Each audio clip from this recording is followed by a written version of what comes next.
welcome to SpeakEasy Online. It's February 2021. There's a few notices because there's a few bits and pieces coming up, in no particular order. We've got another event with John Hegley on the 20th of March, looking at John Keats. And I sent out a few bits and pieces from Cold Dew Press, but if anybody's interested in booking a place for that, it'd be the Saturday morning of March the 20th, probably about kicking off about 10 o'clock. And John Hegley is going to do some material that he's not tried on anybody before, so we're sort of guinea pigs. And then probably open up to some questions and answers, and then maybe a bit of workshopping if anybody wants to come up with any ideas, sort of riffing off John Keats.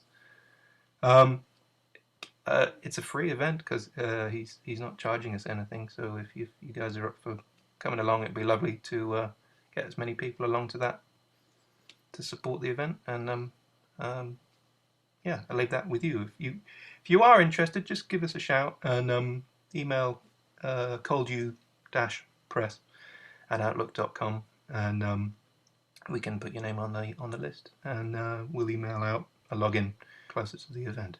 All right, that's the first thing. Second thing, call out for work for SpeakEasy magazine number 5. I think a lot of people saw that, put stuff on the Facebook page, and Cold Dew Press had it on the Facebook page as well. And I sent out emails about that as well. So again, we've had a few submissions already, which is great, but the deadline's not till 1st of May, so there's plenty of time to send things over, and there's more information about that on the Facebook page. I think you probably all have seen that. David Simmons has finally got a collection that we put together for of his Carlyle in haiku form, and it's 160 haikus about Carlyle, and he's supposed to be taking delivery of the books in mid-March, but he said, could we give a shout out about it? And the RRP is £8, but if you want to get in touch with David Simmons, he is on Facebook. He's not on very often, but if you message him, I'm sure he'll pick it up. Or again, Cold Dew Press, you can message us and we'll put you in touch with David. And he's hoping to do a launch, hopefully in the summer sometime as well. So if we reach the end of Boris's roadmap to freedom, and I'll maybe read one of these later on as well. It's great, and he got me to do a couple of illustrations in it as well. So there's some slightly quirky pictures of Carlyle with some quirky goings on that illustrate some of the poems. So that's there. Whew. All right. Yeah. And what else? Oh, there was just a few people who said hello, because I was chatting to a few people earlier on. So Stephen says hello to everybody, to the crazy gang, and he's hoping to see everybody again once things get back to normal, and is still coming up with his wonderful stories. Tony and Kath Mason send greetings as well, and Mick Yates said to pass on his best wishes to anybody who remembered who he was, and it's like, we all remember who you are, Mick, so that's great. Anyway, I'll kick off. As we learned last time, it was the Chinese New Year, Friday before last, and it's the year of the ox. And Susan did a great piece about how all the animals competed to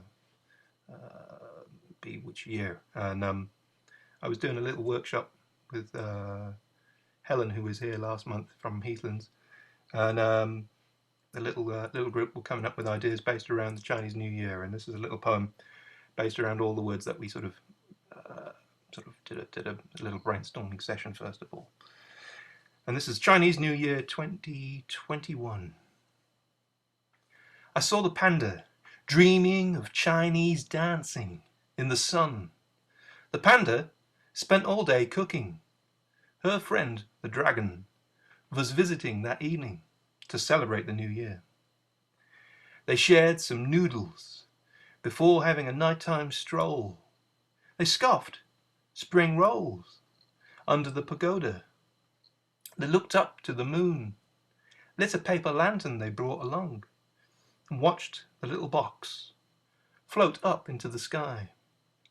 Fireworks flashed, and celebrations began as everyone welcomed the year of the ox. And that's that. Ooh, thank you very much. And okay, Becca, what have you got for us? Owen doesn't want to be in shot while I'm reading. Just prepare myself. I'm reading an excellent poem by Tony Hendry. Prepare myself. Drinking to St. Drogo. I confess that I am ugly. My reflection in sunlit rock pools pains me, not like that Greek lad. The facial warts alone are enough to put even tolerant women off. The much broken nose is a legacy of pub nights before my self-exile. To see me was to punch me. Still, I am suitably employed. Lakeland shepherds meet few folk, and those they do are rarely pretty. The flock feels no disgust or pity, for we are united in what matters. I help yows through tricky births, shoot at eyeball-craving crows, and clean cack from backsides. Smelly, ugly, vital. That's work. Yet I know delight. A Hessian sack in a cleft in a rock protects my gear.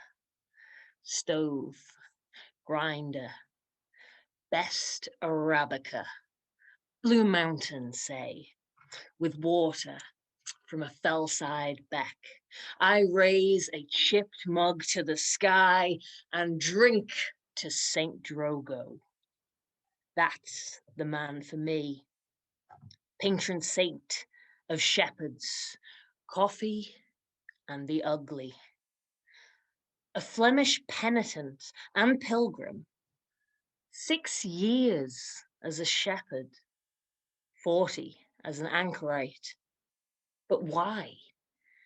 I hear his mom died birthing him, and he found out as a teenager, and the burden was too much. I confess, my ugsomeness is only a part of what got me here. Stolid yos and leaping lambs see me on my knees at eventide, asking St. Drogo to intercede with the other, better shepherd, to wash away the guilt. For what? Only the flock know that.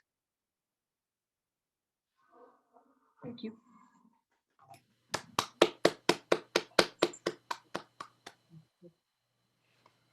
Thank you, Becca. That was great. Pleasure as always. I got my Lakeland ceramics out just especially as well. Excellent, yes. Very good. Thank you. Cool. Do you have another one, Becca, or no? Okay.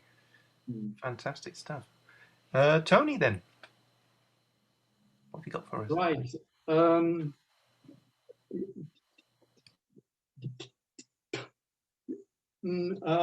I've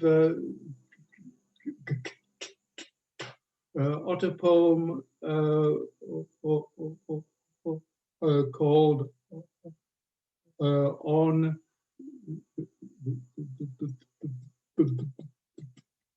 the Homes, and it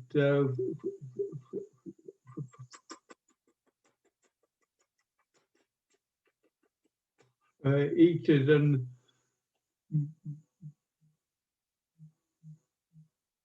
open space called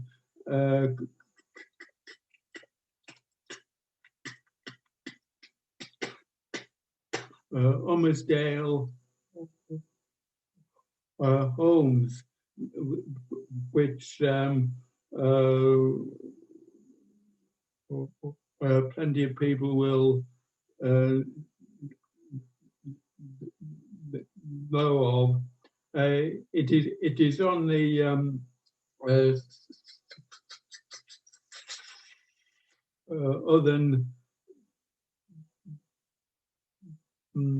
edge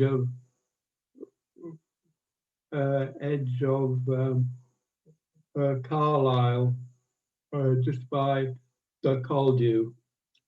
So on the homes.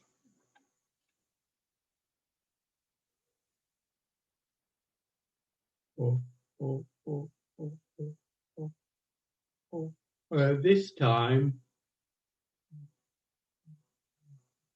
improved the defences are held. The only flood was on the homes, on fields where town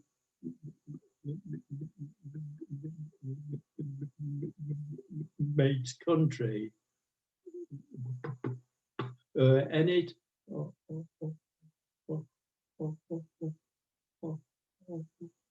ebbed, gravel ilt impasto upstream was laid on thick.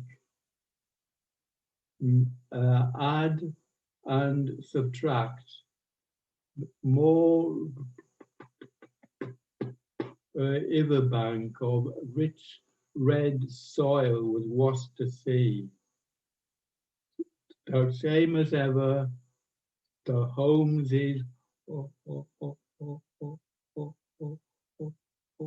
altered. Catkins of either side alders dance. Just a sniff of spring in the breeze as walkers, runners and bike riders boom on the track on firmer ground above the fields. Another difference. There's a spot where some scowl or shake their heads in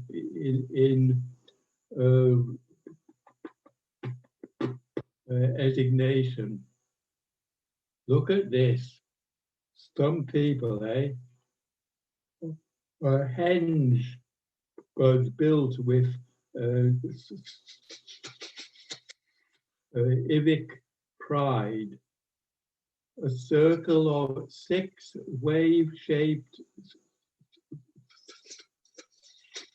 each one plated with stainless steel and etched with dates and reports from 2 centuries of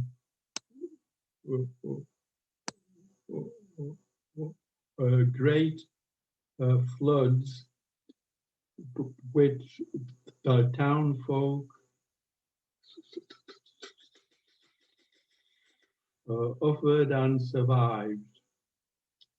But there are good folk and bad, and some couldn't help themselves. Stainless steel, worth a bob or two. It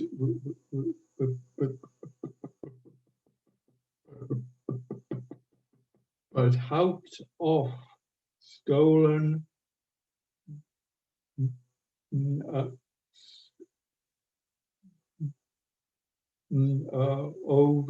overnight, and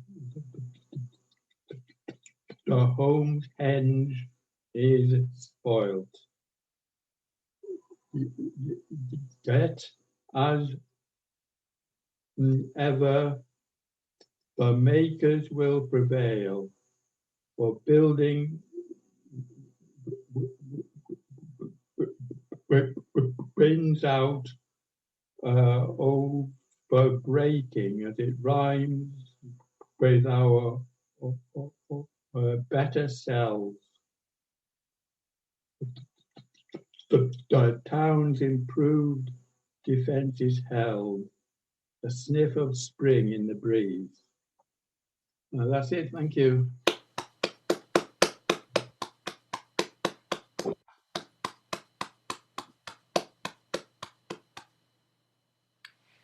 Really good, Tony. Fantastic. Yeah. Yep. That's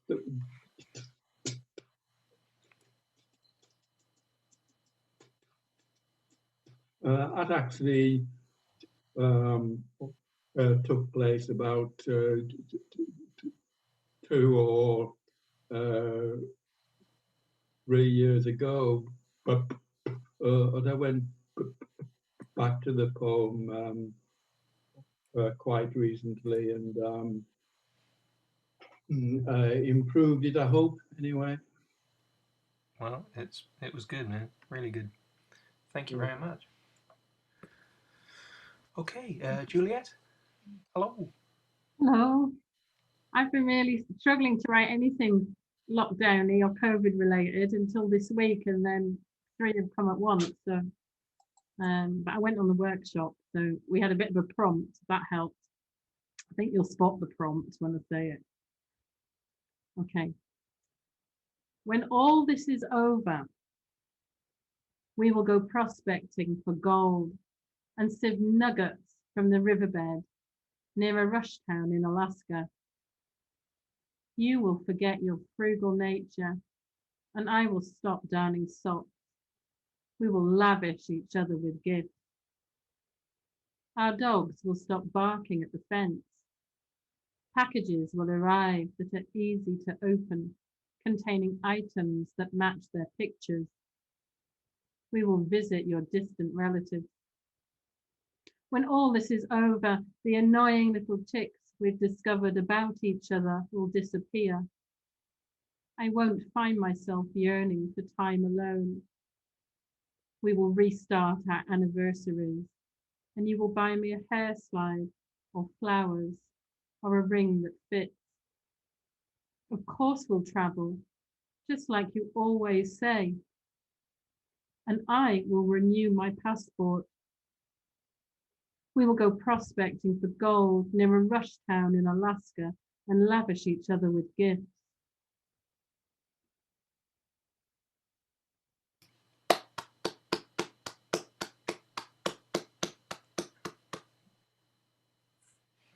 Yeah, really good. Yeah.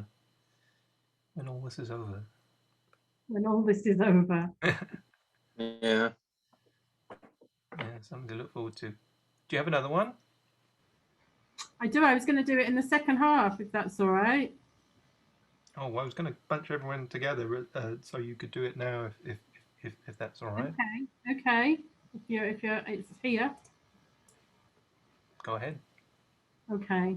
It's a bit naff. Be warned. It's okay. It's a bit naff, but I'm thinking I'll just write all this stuff about. You'll see what it's about in a second. I'm going to write it down because the next time we have a lockdown, who knows? I'm sure things will have moved on. So here we go. Admit participant. Jules is inviting you to a scheduled Zoom meeting in a personal meeting room with this passcode. You are using computer audio. Double click to escape full screen mode. A participant is in the waiting room. Do you want them to come in? Show participant panel. Automatically share screen.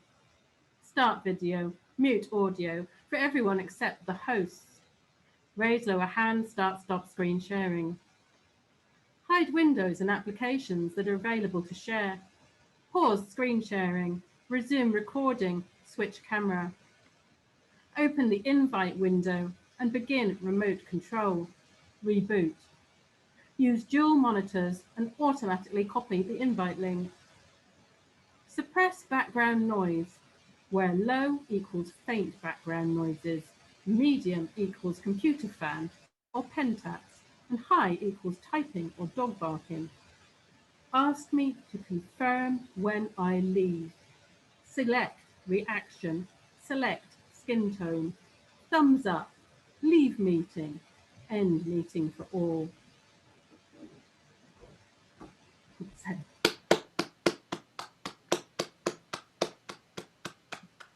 An ode to Zoom. Ode to Zoom. Yeah, that's great. There's all those little rituals that have crept into our lives now with the use of Zoom and all those other teams and all sorts. Yeah. Oh. It's strange how quickly we sort of got used to it, and it seems sort of second nature now. Yeah. When all this is over. Yeah. Like that. Keep saying that. Keep saying that. Cool. All right. Ode to Zoom.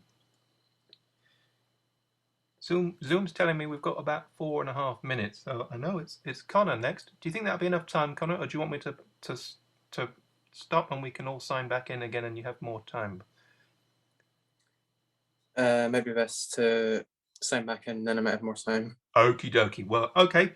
Well, it's been really good so far. I'll push the button and just use the same login, and I'll see you in a second. Does that sound okay? Okay.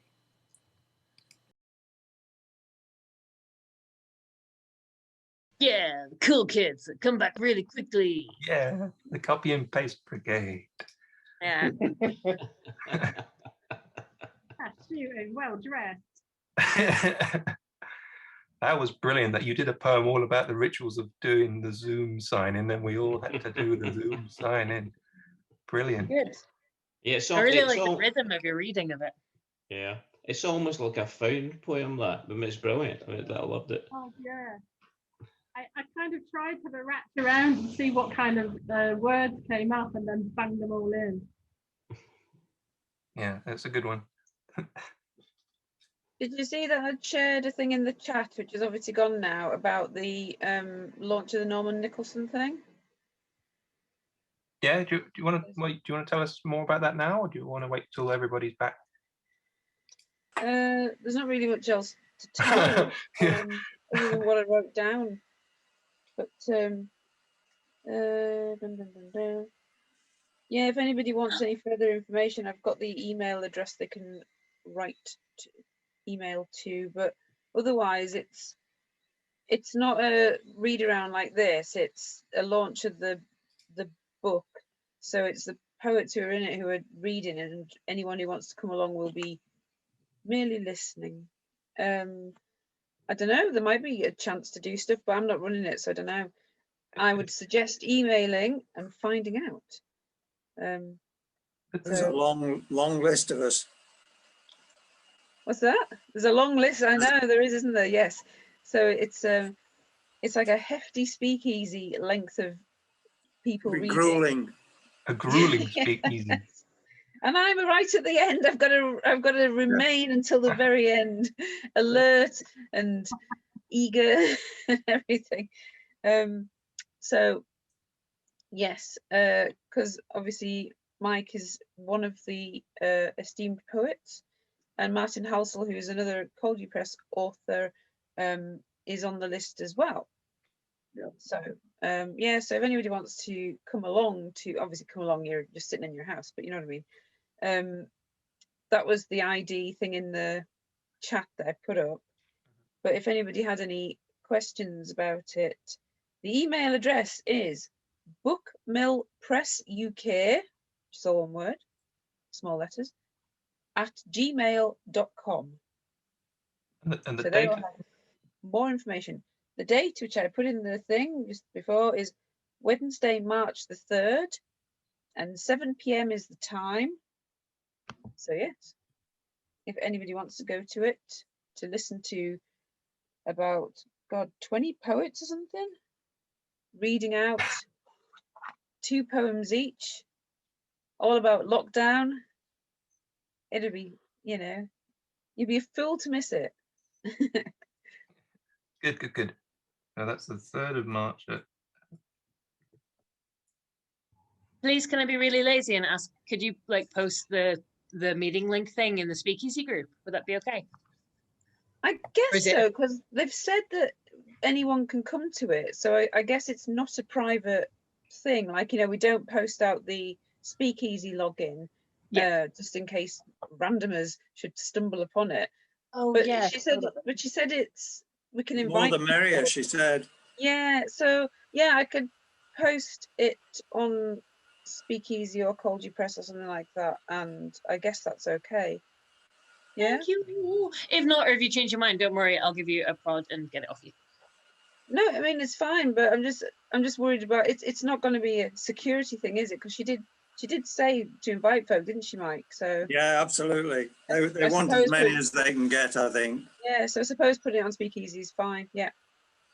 Thank you. I would say. Oh, we're just saying it was really ironic having a poem about the ritual of signing into Zoom, and then we all had to sign into Zoom. So that was brilliant timing. Hello, Savannah. Can you hear us this time? Yeah? Fab. Okie dokie. That's brilliant. All right. I think we're all back in the room. So, Connor, yes. Hello. Welcome to SpeakEasy. Thank you. What have you got for us? Got a poem that I wrote probably 1 or 2 years ago. It's in memory of my mother. Okay, this is just when I'm ready. So, if my tears could stop running, I would feel you hug me one more time. My whole life, from the moment I was born, you were there. A first grandchild was a gift that was both yours and mine. Pictures of your face, memories that all I can do with now is stare. That little boy whom you first held, carried, kissed and hugged, still an immortal face for all time inside a frame. Next to you, smiling all the same. Sad, yet happy, grateful for the love and warmth that was yours to give. Forever broken in heart that you are gone, but soothed to remember you were here, that you lived. Resting like an old book upon a shelf, so many things still to tell you myself. Missing that little boy who had never learned to control his cheek. Seeing you put up with me so much, you were strong and meek. Like only yesterday did you sit me down at the dinner table to eat, only to see me make a mess at times until I grew taller and you'd stretch up for our eyes to meet. At night I watched you read, you look calm and at peace as though you were in another place.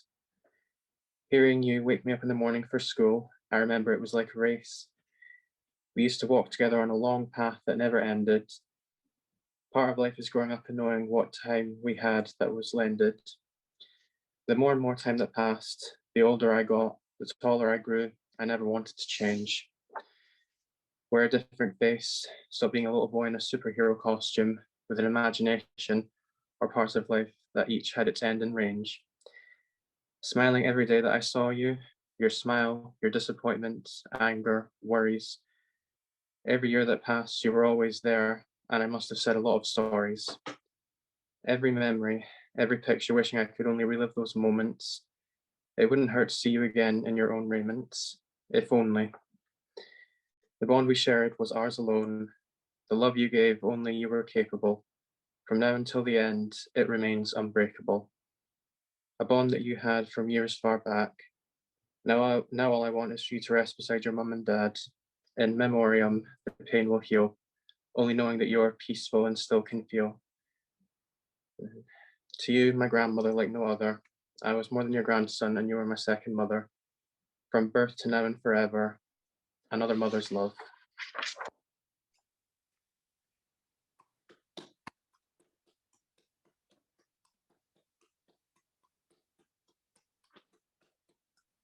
That was lovely, Connor. That was great. Thank you.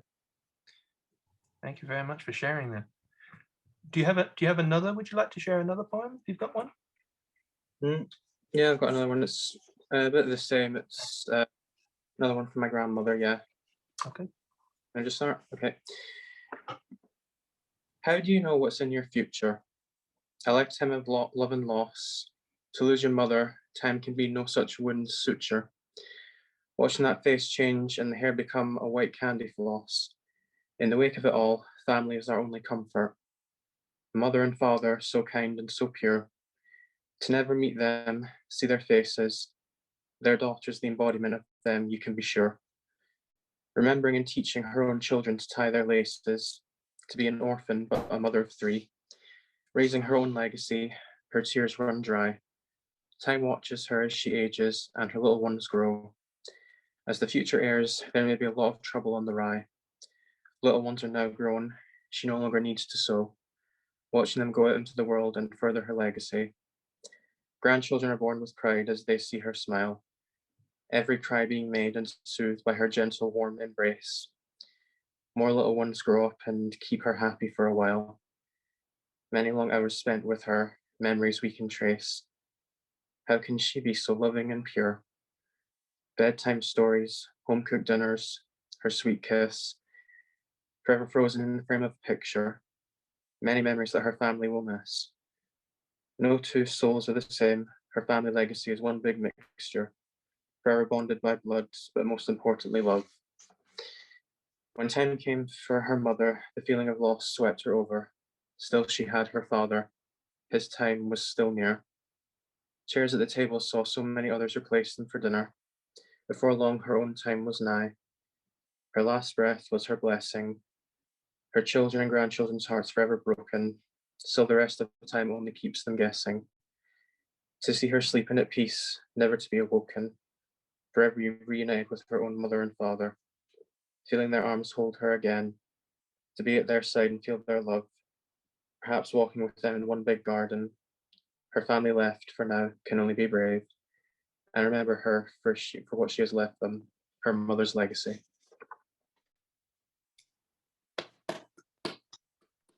Thank you.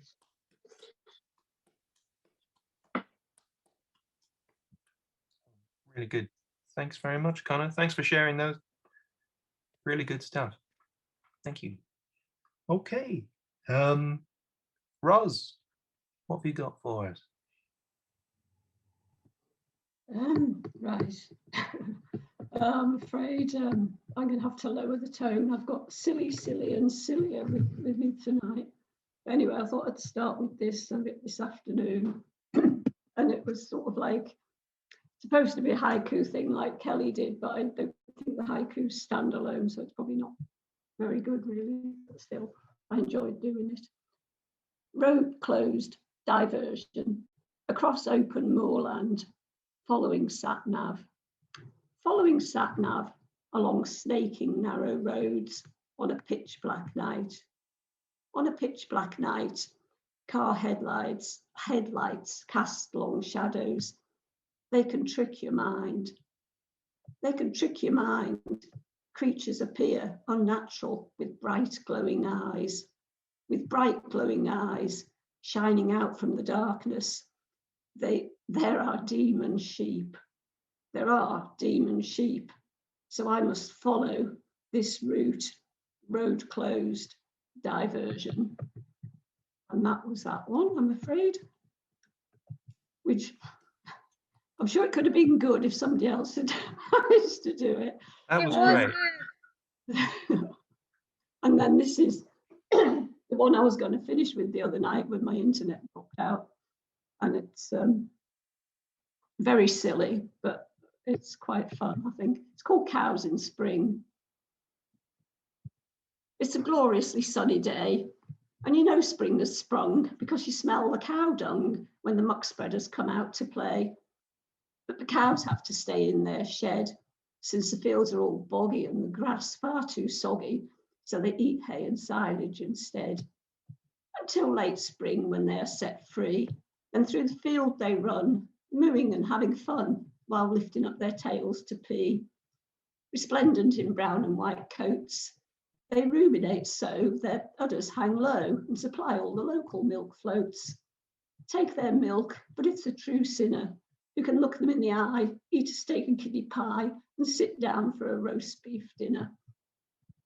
And that's that one. I'm sorry. Stop apologizing. They're really good and they're funny. Excellent. Very silly. But hey We all ho. love it. We all love your work. They are Mm. brilliant.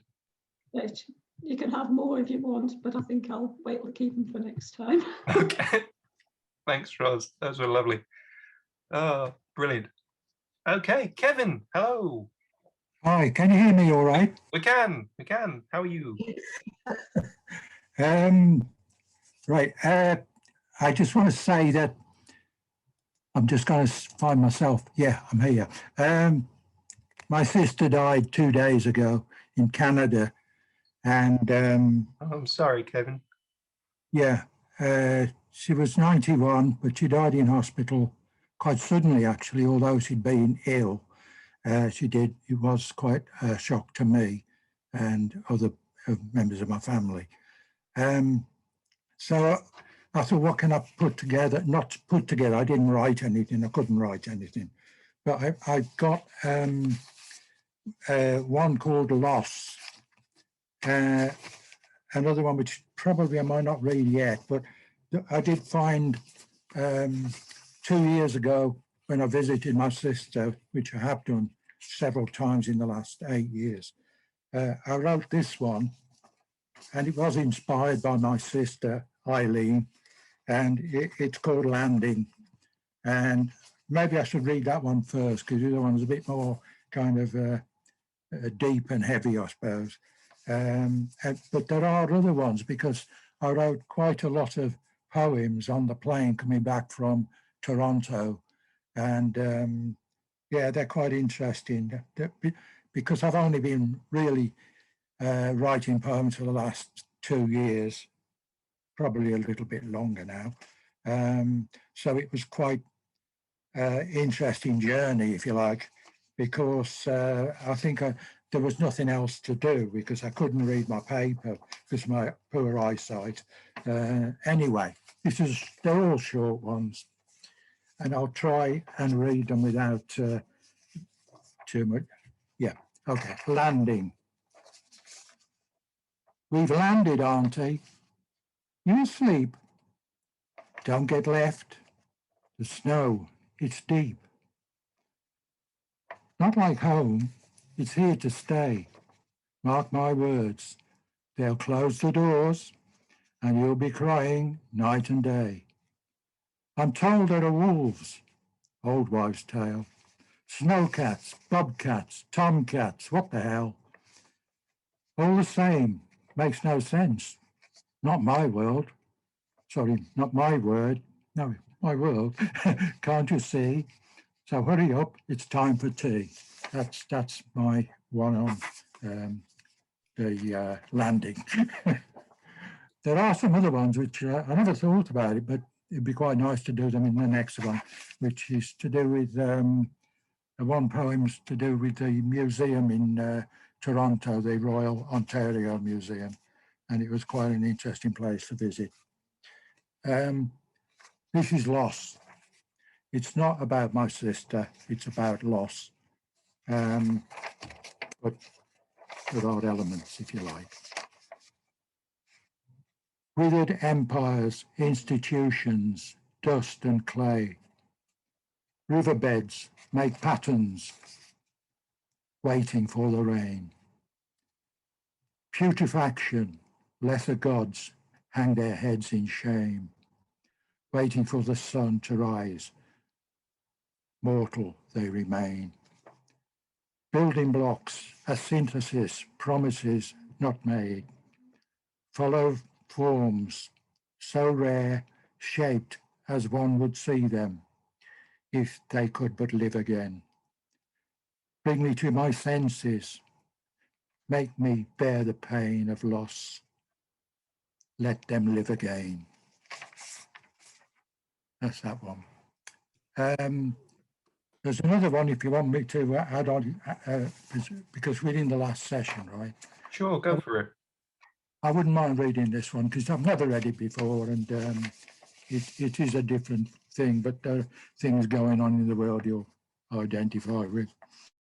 And I called it Controversy and Poverty. Controversy and poverty. paves the way for all to see. The confrontation of mind and matter collide and form a moving mass.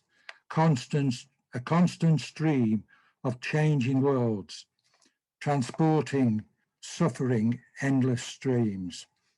Rubble left that marked the ground, once a home, no more sound. Pain, a shadow traced in blood, sky and clouds of red and black, staining the memory where we once stood. Moving on, empty eyes, love lives on. That's my contribution. Thank you. Thank you, Kevin. Thank you very much, Kevin. Thank you. Thank you. Wow. Ooh. Powerful stuff. All right. Is Claire. Hi, Claire. Hello, how are you all? It's lovely to see you.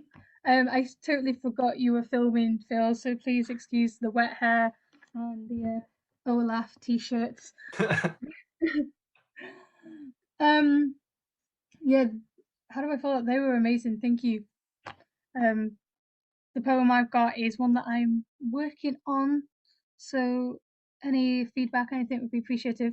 So basically, I always say I'm a hoarder that aspires to minimalism, and if you can just see all the things that I have, and I was moving from the small bedroom to this one now, and I was trying to, once again, to downsize on my possessions. So naturally, I procrastinated and wrote a poem about the struggle of hoarders trying to downsize. And basically, everyone always says minimalism is the thing you should aspire to, but no one tells you why. So it's about that. Phil's like, no, hoard everything, keep everything. Anyway, yes, it's called Surrounded by Minimalism. The room's contents surrounded me, all objects becoming a visual white noise that I wished to just paint pink. I tried to Marie it all away, but I condoed do it. Pieces peered back at me when I tried to pass them on. No dents have been made in this noise, and buying a paintbrush would be adding to the mess. The only thing minimal in this room is my willpower. It's my nature to hold everything. I get confused between the two of my willpower and my nature. Is guilt really necessary when saying goodbye to the past with every piece of paper that I throw away? I'm lying to myself since I know that my solo memories won't last, but thank you for all you've been. When I ration my belongings, it's like I'm portioning out all of my memories with a quota. I'm surrounded by minimalism, and it's dispensed to me in chic wrappings looking at me until it leaves.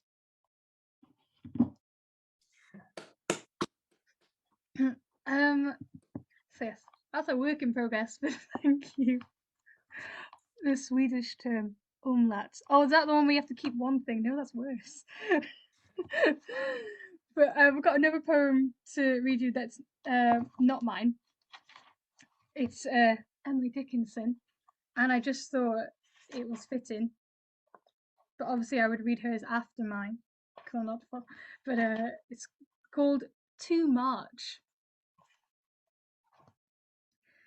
Dear March, come in. How glad I am. I looked for you before.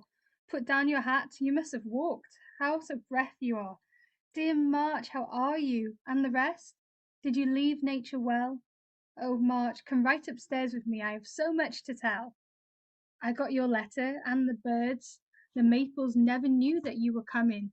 I declare how red your faces grew. But March, forgive me. On all those hills you left for me to hew, there was no purple suitable. You took it all with you. Who knocks? That's April? Lock the door. I will not be pursued. He's stayed away a year to call when I am occupied, but trifles look so trivial. As soon as you have come, that blame is just as dear as praise, and praise as mere as blame.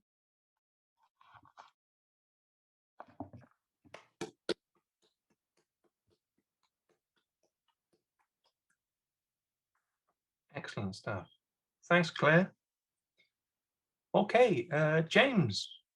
Hello. How are you? Shit, I had a feeling that you were saying my name before, but my laptop was frozen and I was late in, so I assumed that there was maybe another James that was being mentioned. No, no. It's because you always used to heckle me, so I heckle you now. Okay. Okay, cool. Thank you for putting me on the extreme back foot. It's all right. We can edit all this out in the end. I did slyly find something on the off chance. Can you hear me all right? Because my microphone's far away, but I don't know how well cool, good. Sounds really clear. Excellent.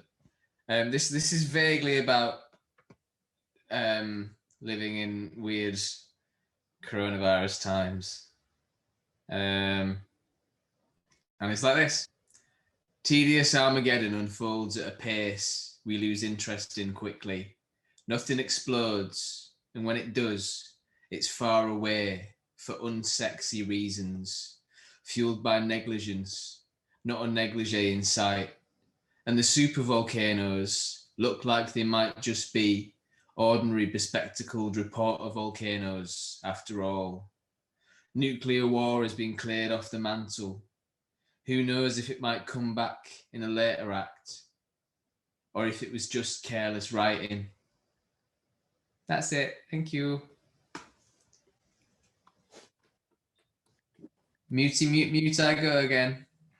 Thanks, James. That was great. No careless writing there. All right. Oh, back to that's the end of the first section. I found some haikus from David's book because he said maybe we could pick some. He asked both of us at Called You Press, but I don't know if Susan's picked any. Oh, you haven't got a book? Ah, yes. Well, we'll get one to you soon. This one is goes like this. Reaver families carved in stone by Bishop's curse. Harsh names realign. You can spot places around Carlisle that these relate to. And this one I quite liked. Central Plaza crime.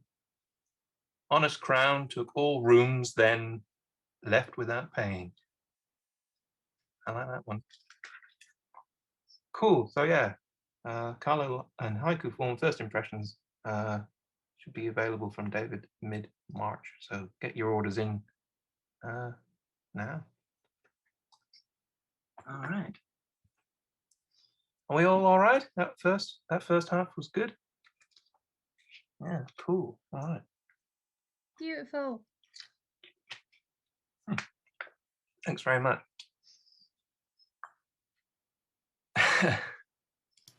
Where are we at? Okay, yeah. Do you want a little story? All right. Please. All right. We've this is the latest in the continuing adventures of a certain vigilante penguin. This is episode 5 of Kung Fu Penguin. Kung Fu Penguin and Detective Snow Leopard head to the docks. They're on the trail of some shady characters who've been smuggling narcotics in through shipments of porcelain figurines or of rabbits. Or were they ducks? They hoped the trail would lead to the killer of the kid, part of a smuggling ring, and that Kung Fu Penguin can clear his name. Little do they know that 2 hitmen have been sent to meet them. The 2 figures in black and white survey the busy port, taking in the huge steel containers, the giant ships loading and unloading, the cacophony of clanking of cranes, pulleys, ropes, motors, lorries, and boats. Razor Bill carries a flick knife, and the asthmatic assassin isn't far from the shadows. Okay, let's split up, mutters one to the other. Water laps against the quayside as cranes lift shipping containers and cargo up into the air, lifting and lowering shipments on and off the huge boats. Ding, ding, ding, ding, rang a ship's bell, and somewhere in the distance a klaxon blared out, wah, wah. Snow Leopard and Kung Fu Penguin look out across the shimmering turquoise of the Emerald Bay. The horizon seems to go on forever. It's infinite in a way, the never-ending line between the sky and us on the surface, a partition between one celestial realm and another. Nice, but that's not why we're here. The kid used to work in customs, giving the stamp of approval to import and exports, explained D.I. Snow Leopard. Maybe we can trace when the shipment came in and who sent it. Better try the customs office. They begin to walk back along the wharf when suddenly from behind some wooden crates jumps a sinister figure, Razor Bill. The silver blade held before them seems quite prepared to do them harm. Well, if it ain't Razor Bill. You remember me, Detective. How can I forget? You left your mark on me and my old partner. I heard Detective Coyote retired. How nice. Meanwhile, Kung Fu Penguin quietens his mind before launching himself at the knife-holding crook. He sails through the air with a double-foot kick. He makes contact, and the blade lands with a clatter on the wooden floor. In a flash, Detective Snow Leopard has him at gunpoint. Thanks, Penguin. Razor Bill glowers back at them. This is where it segues into the song. There's always a song in every episode. You probably noticed this. It's like my version of Jeff Wayne's musical version of War of the Worlds. Here we go. I'm getting kind of tired that it's us you're trying to kill. There's a whole can of worms you know you're going to spill. And where there's a way, there's a will. Make up your mind now, good old Razor Bill. No, no, cops. You ain't got nothing on me. Stop asking questions, or you'll be at the bottom of the sea. Of your tall tales and fake stories, I've had my fill. To get the truth, I'm not above putting you through the mill. Quit your whining, your cries are too shrill. Now, who hired you and your colleagues, Razor Bill? No, no, cops. See, we don't want you dead. Just leave us alone. Find something else to do instead. Time to face facts. Your options are nil. Just give us a contact. A name would be brill. Who's steering you through troubled waters so still? Tell us who is your number one. Please, Razor Bill. No, no, cops. You're way too late. Got a one-way ticket. You're our special cargo to be packed in this crate. Before they can react, a huge net full of bags of grain plummets down from the crane above. The detective and Kung Fu Penguin are knocked out by the impact. Razor Bill is joined by his shadowy accomplice as they carry the cop and the feathered vigilante to the nearby packing crate. They land like ragdolls in the straw before the lid is lowered and hammers nail it shut. What will become of our heroes? Find out next time on Kung Fu Penguin. Blah, blah. And that's your latest installment there. You're very kind. Susan, follow that madness. Okay. I may get slightly lost halfway through because I'm trying to write out.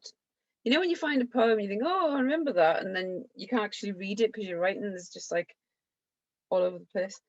So yeah, so I'll have to go from neat to scruffy halfway through and fall off the edge. Anyway, it may be better that way. I'm soaring on an updraft over thermal pathways I have known which seem ingrained. Like a vein along my feather, like the markings on my breast, I can hear the hobbled voices of my kind. We call direction, call assurance, keep together, in formation, country dancing in the air, breaking rank and closing angles. It's acute, this sense of yearning for a place where we call home, where we can nest, can flock, can scheme. We weave our stories onto land from air and float above this patchwork quilt. And picked out of this pattern I can see the far-off specks of people looking up and shielding eyes and making sounds of wonder recognized. The knots and stitches of those far-off people, plumage bright against the wintering concrete, follow us with seeking eyes. Do they feel it like we do? Do they long to fly, to feel the air like home? Do the map contours of magnetism pull at them too, attracting them to places they cannot explain? Imagine being a human being, imagining being a bird, the yearning blurred, the senses stirred. That's that one.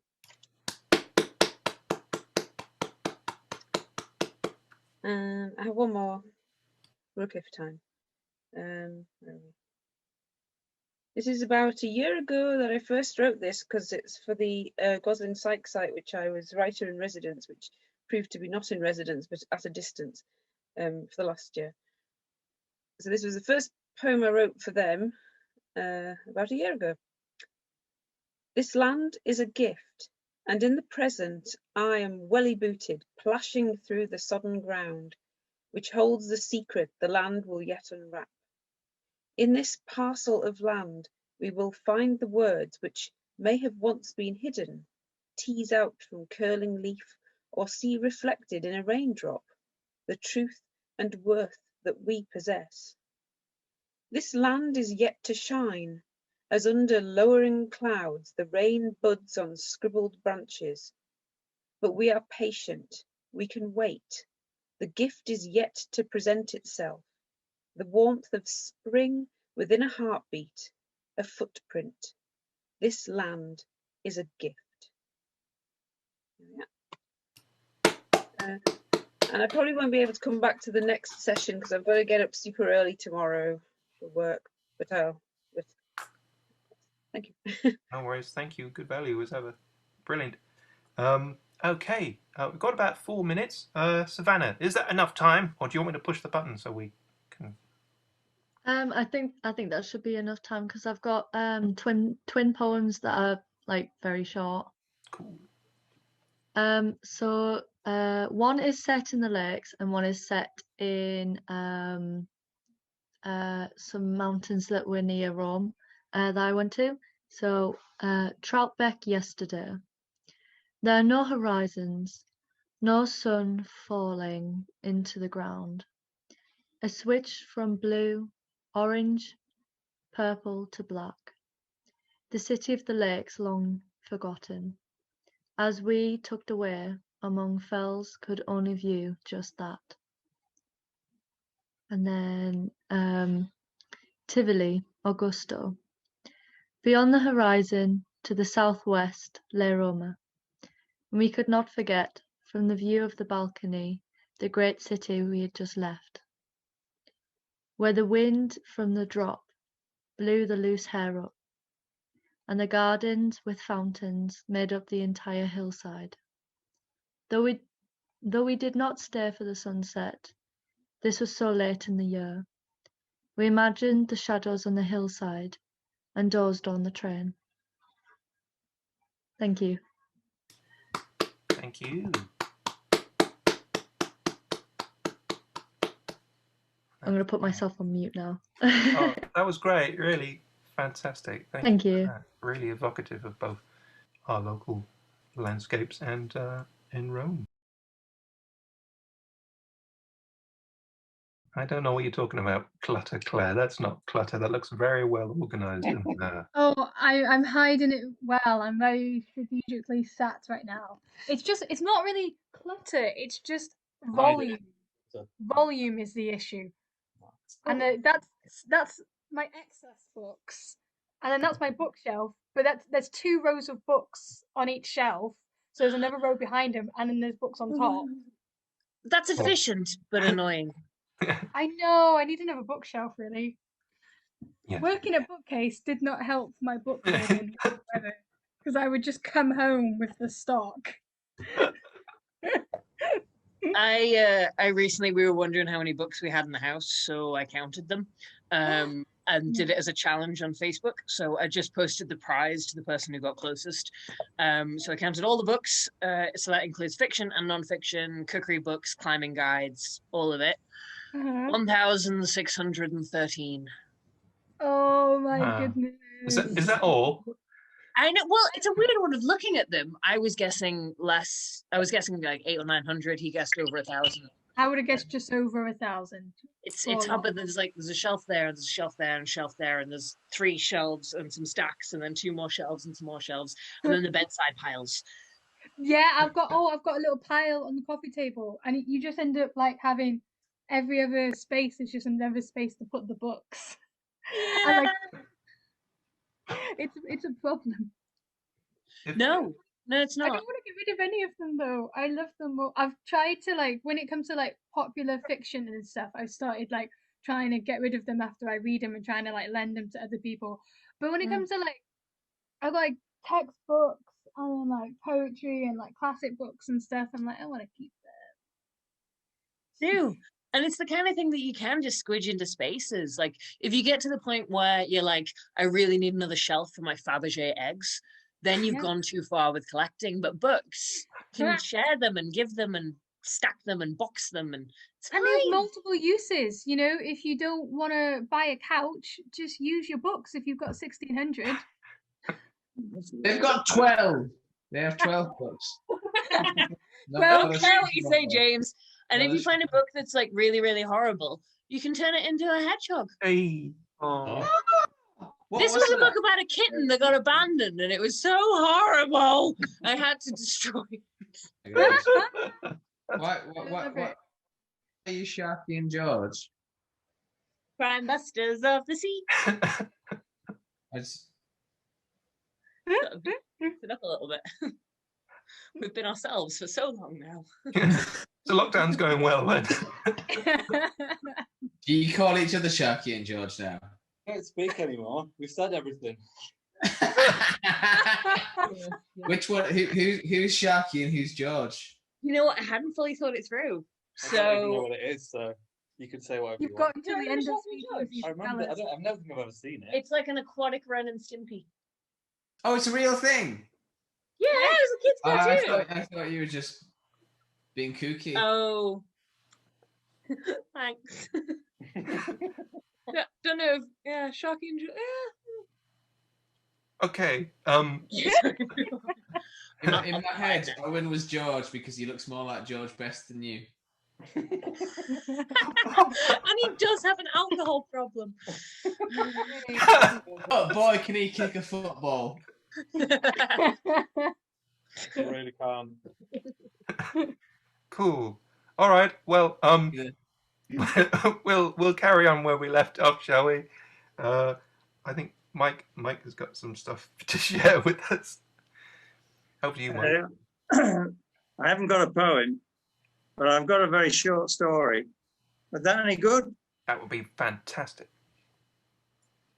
If I can manage the book, the light. Okay. Here's just it's a little, I don't know, you could call it a flash fiction. It's called Brothers. There's nothing to be afraid of, I said, but in truth, I didn't know. I knew that neither of us could do anything about it. I love Derbyshire. I grew up in the next county. The ribbon reservoirs in the valley here were used to practice the bombing of the dams for the real dam busters. The hillsides are steep, with woodland on the lower slopes and along the rivers.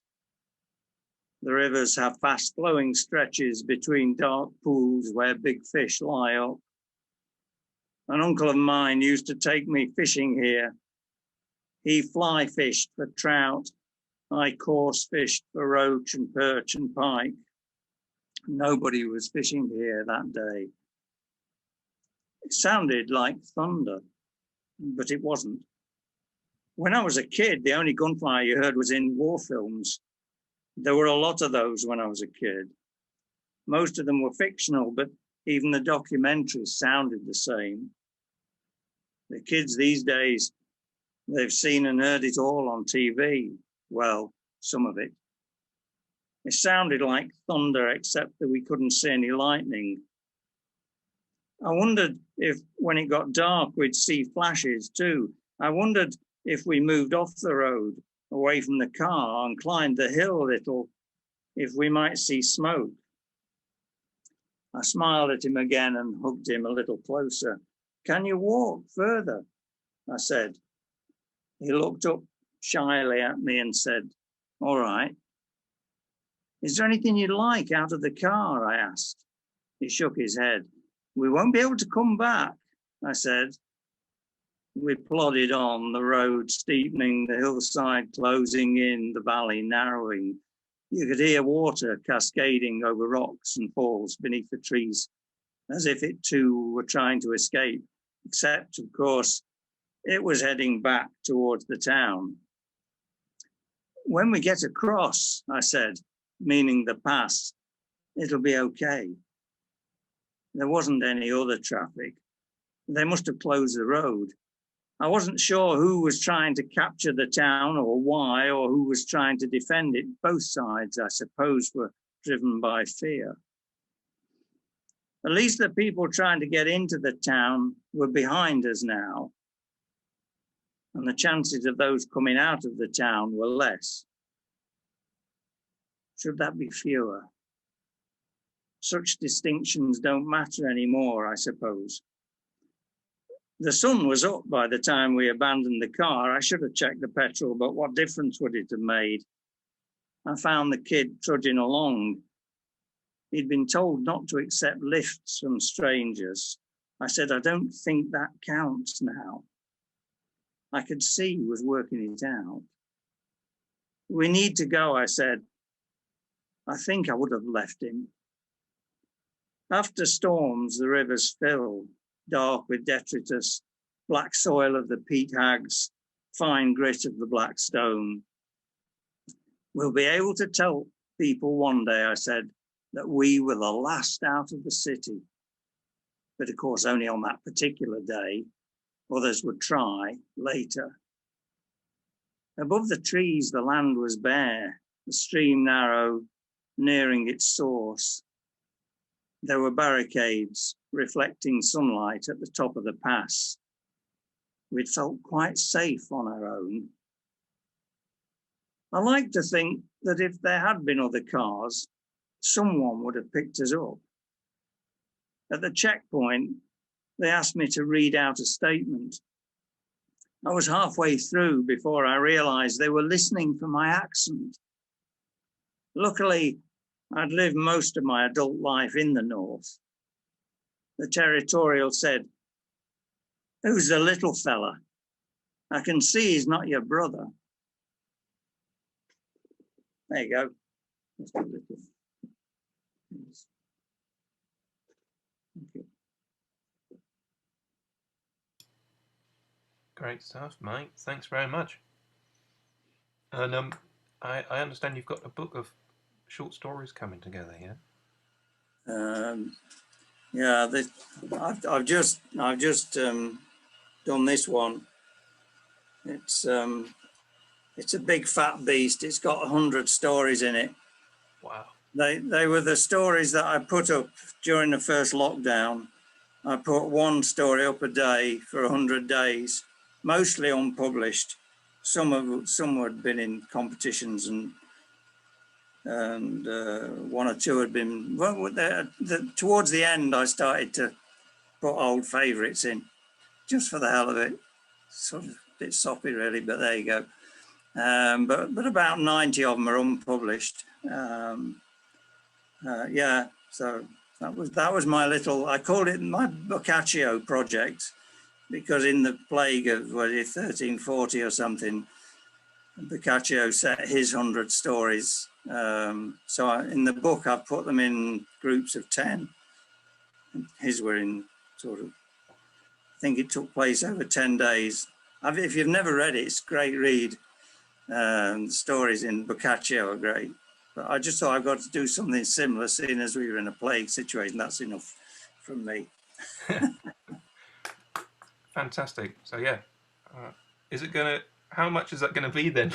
Where's it available from? It's on Amazon. It's one of these things that is pegged to the dollar, so I'm not sure what price it is at the moment. It's about 12 quid, I think, and I don't think you can buy it in America because the pound is high now, and it's so high they won't sell it at the price it's fixed at. But if the pound comes down, it'll be available in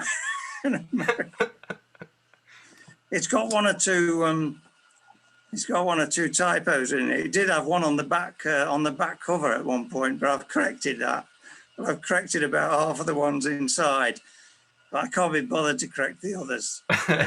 It's not really a commercial exercise. It's a footprint in the sand, and once it's up there, I'm not really interested in it in a way anymore. It's you're walking away from it, and you don't go back over your own footprint. Somewhat sort of the bugger's problem.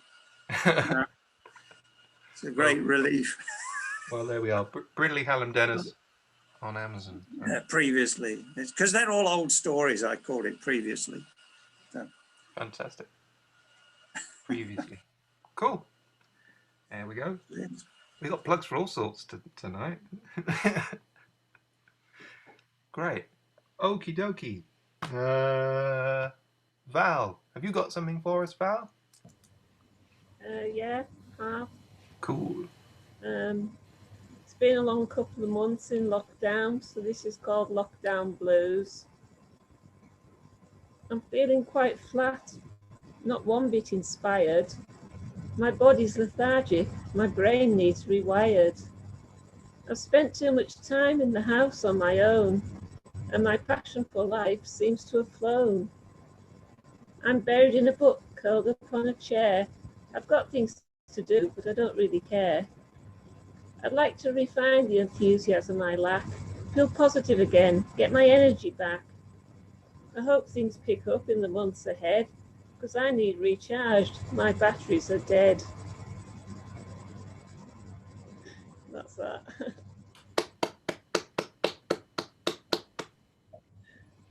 That was, yeah, that's what the last few months have been like. Yep. Yeah. Fantastic. Do you have another one? Yeah, it's a bit silly. It's not really a poem, but it's just like something I wrote, so I don't know what you're going to make of it all. It's called Baby Cakes. In the Great British Bake Off of life, our children have basic ingredients. Some have quality flour, butter and eggs, and others are more from the economy range. But with care and attention and a sprinkling of love, you can make a good cake with either. Or you can just throw it in the oven and leave it to burn. But one thing's for sure, you'll never make a chocolate cake if you don't have any cocoa. You all think I'm quite mad now, but there you go. No, we see what you've been doing in lockdown now. I think it's done something to my brain, I think. No, the synapses are still working. It's good. Fab. That's great. So yeah, I don't think you need any rewiring. That's good. It's got the pat testing. I think gives it a thumbs up. Do you have another or? That'll do. That'll do. All right. Fantastic. Thanks, Val. Wonderful. George. Hello. Hey, thanks, Phil. Yeah, I mean, yesterday, for some reason, I was reading the complete works of Keats. I didn't read the complete works, by the way, but I dug out the book. And I was doing I was lying in bed, actually, in the morning, reading it. And I couldn't stop myself from beginning to write poetry. So this was what I wrote in the morning. To all who sit and wait. Here is the jail of time, that things so recent done seem far away, and things so far away seem recent done. How brightly burns the hope of youth, and in the dying embers of old age, memory holds a remnant of that heat, like chip fat scalds long after the first scar. Sorrow cannot cool the cherished love, nor will the dead arise to sing. Withered flowers will not rebloom among the grey, though spring is near, another winter beckons. Oh, for the clock to stop its nagging talk.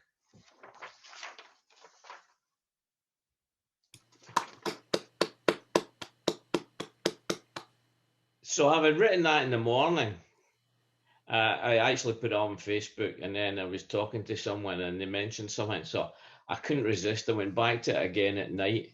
So this was the second one, which is In the Jail of Time. It was someone said to me, In the Jail of Time would be a great title, so I decided that I would write something called In the Jail of Time. Oh, for the clock to stop its nagging talk. I whisper in the night, telling fairy tales of nothing, my misremembered days. When I ran without stitch, cats with 9 lives, theirs, would wander to my feet, dark and lucky. I would gamble with the hours, think to turn back, reset 0. Every careless grain was mine to lose.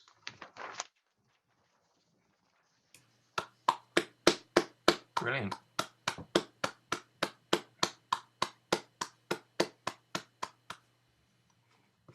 That's great, George. Yeah, so where, did you put that on Facebook? Did you, on your Facebook page? Yeah, I put them on my Facebook stuff. Yeah, it was just it was one of these things which I thought I'm never going to do anything with this probably anyway, so I'll just stick it on Facebook. There are some places, of course, that will take them that they don't, because it's friends only and all that. But there are places who, as you know, who will not accept it if it's been put in Facebook. So I thought these are two that I'm not going to do anything with. I'll just stick them up. At least I don't think I'll do anything with them. I'll just stick them up. I just was enjoying myself. Well, they're great, yeah.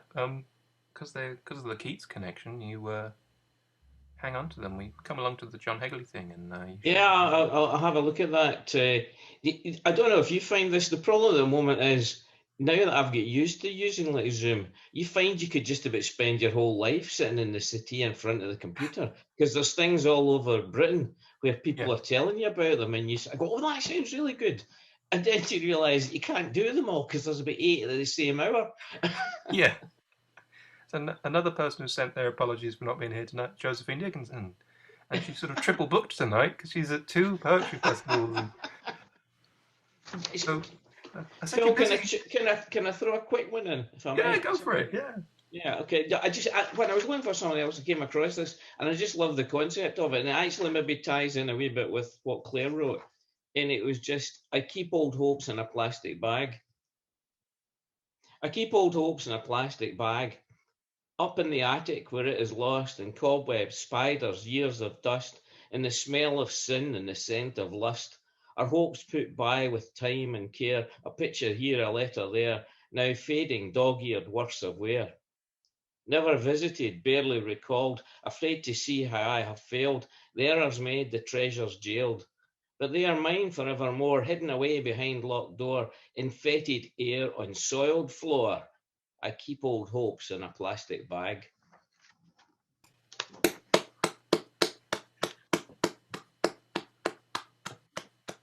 Oh, that's great. Yeah, fantastic. Yeah, that's a top tip there, Claire. Cool. Okay, Jeanette. Okay. Right, well, they say time enjoyed is not wasted. So I enjoyed stroke wasted a Saturday morning with a challenge where you get your books, the spines of the books, and try and make a poem from them. So I've got 3 that may or may not sound like poems. So I don't know if this will come up too well on here. That's, like the idea, you stack them up and then make the poem from the book spine. So I've got, if my iPad will behave. I'll read it with my glasses on. One day, when all is said of mice and men, man and boy, man's search for meaning, remember me, the secret scripture, the book of joy. That's one. Then the next one, 'tis the alchemist, the book thief, an artist of the floating world who, on connection, create dangerously the long song, the ode less travelled, big magic, art. That's the second one. Ah, good. And then the third one, McCarthy's Bar, the people's songs, toast, the remains of the day, cider with Rosie, hurrah for gin. One for the road, fuck it therapy. The sense of an ending, a room of one's own. And that's those. Hooray! Thank you. That's brilliant. They had good fun. Under the bed and the shelves and trying to find one book that I couldn't find, and it was here in Rebecca's room. She snaffled it. So That was brilliant. thank you. You should have added that to Becca and Owen's challenge of counting how many books Yeah. you've got in the house. Make a story out of it. All the titles. Cool. Owen, we're with you. Hello. Hello. So this is, I wasn't going to read anything tonight, and then Lawrence Phil and Getty went and died at the young age of 101. How dare he? So I've been going through this collected works, which is selected works. These Are My Rivers, which has got the painting on. I think he gave up poetry in later life. You've blocked the microphone with the book, Owen. Look, yeah, it's Mike blocking the mic. All right. Well, so he gave up painting. He gave up poetry, I think, in later life, and just concentrated on painting. And that's one of his paintings on the cover of the book. But if you're interested in his work, this is a really good way in because it's selected from a long time. So I've just chosen a couple of my favourites that I really like. Yeah, so there's quite a lot of the early work. There's just straight observations of places around San Francisco, which is where he was based. City Lights bookstore and all that. And a lot of them just start with the first line. So this is called Away Above a Harbour Full. Away above a harbour full of corkless houses, among the charmingly noble chimney pots of a rooftop rigged with clotheslines, a woman pastes up sails upon the wind, hanging out her morning sheets with wooden pins. Oh, lovely mammal, her nearly naked breasts throw taut shadows when she reaches up to hang at last the last of her so whitewashed sins. But it is wetly amorous, and the winds wind itself about her, clinging to her skin. So caught with arms upraised, she tosses back her head in voiceless laughter and in choiceless gesture, then shakes out her golden hair, while in the reachless seascape spaces between the blown white shrouds stand out the bright steamers to kingdom come. That's that one. And then he was also very politically active in San Francisco as well. He was like, they were going to put a freeway through the middle of the city. And he was one of the people that spearheaded the campaign to stop it, because San Francisco is kind of like a European city. You're supposed to walk around in it, but they wanted to bring cars into the city centre. And he was sort of instrumental in stopping it. So I've got a couple of his political ones. The first one's a little bit long, but I'll try and go through it quickly. This is called I'm Waiting. He's not waiting anymore, thankfully. I'm waiting for my case to come up, and I'm waiting for a rebirth of wonder, and I'm waiting for someone to really discover America and wail, and I'm waiting for the discovery of a new symbolic Western frontier, and I'm waiting for the American eagle to really spread its wings and straighten up and fly right, and I'm waiting for the age of anxiety to drop dead, and I'm waiting for the war to be fought, which will make the world safe for anarchy, and I'm waiting for the final withering away of all governments, and I'm perpetually awaiting a rebirth of wonder. I'm waiting for the second coming, and I'm waiting for a religious revival to sweep through the state of Arizona, and I'm waiting for the grapes of wrath to be stored, and I'm waiting for them to prove that God really is American.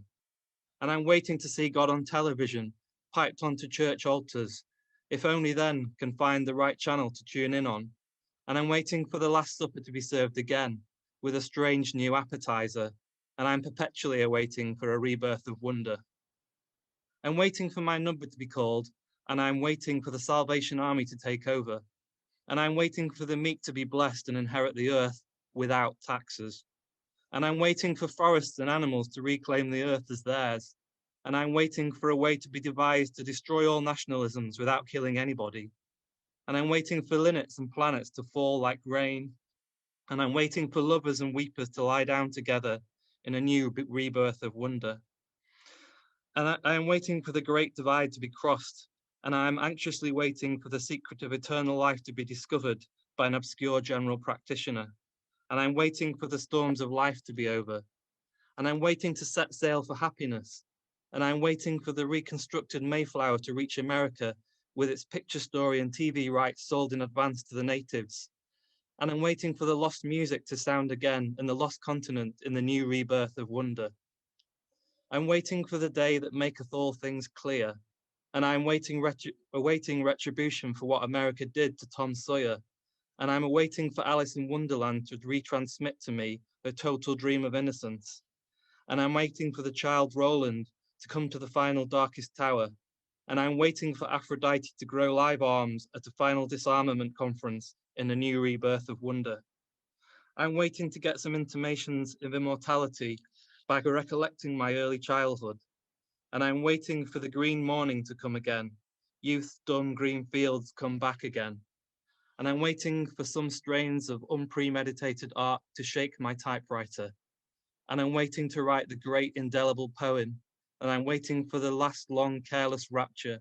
And I'm perpetually waiting for the fleeing lovers on the Grecian urn to catch each other up at last and embrace. And I'm awaiting perpetually and forever a renaissance of wonder. That's that one.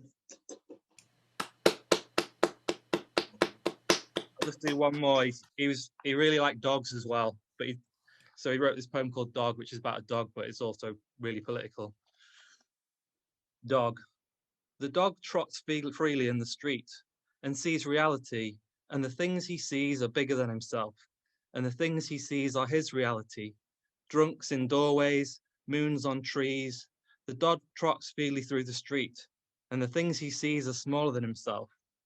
Fish on newsprint, ants in holes, chicken in Chinatown windows, their heads a block away. The dog trots freely in the street, and the things he smells smell something like himself. The dog trots freely in the street, past puddles and babies, cats and cigars, pool rooms and policemen. He doesn't hate cops, he merely has no use for them, and he goes past them and past the dead cows hung up whole in front of San Francisco meat market. He would rather eat tender cow than a tough policeman, though either might do. And he goes past the Romeo ravioli factory and past Coit's Tower and past Congressman Doyle of the Un-American Committee. He's afraid of Coit's Tower, but he's not afraid of Congressman Doyle. Although what he hears is very discouraging, very depressing, very absurd to a sad young dog like himself, to a serious dog like himself. But he has his own free world to live in, his own fleas to eat. He will not be muzzled. Congressman Doyle is just another fire hydrant to him. The dog trots freely in the street and has his own dog's life to live and to think about and to reflect upon, touching and tasting and testing everything, investigating everything with benefit of perjury, without benefit of perjury, a real realist with a real tale to tell and a real tale to tell it with. A real live barking democratic dog engaged in real free enterprise with something to say about ontology, something to say about reality and how to see it and how to hear it, with his head cocked sideways at street corners, as if he is just about to have his picture taken for Victor Records, listening for his master's voice and looking like a living question mark into the great gramophone of puzzling existence with its wondrous hollow horn, which always seems just about to spout forth some victorious answer to everything. Lawrence Ferlinghetti, R.I.P.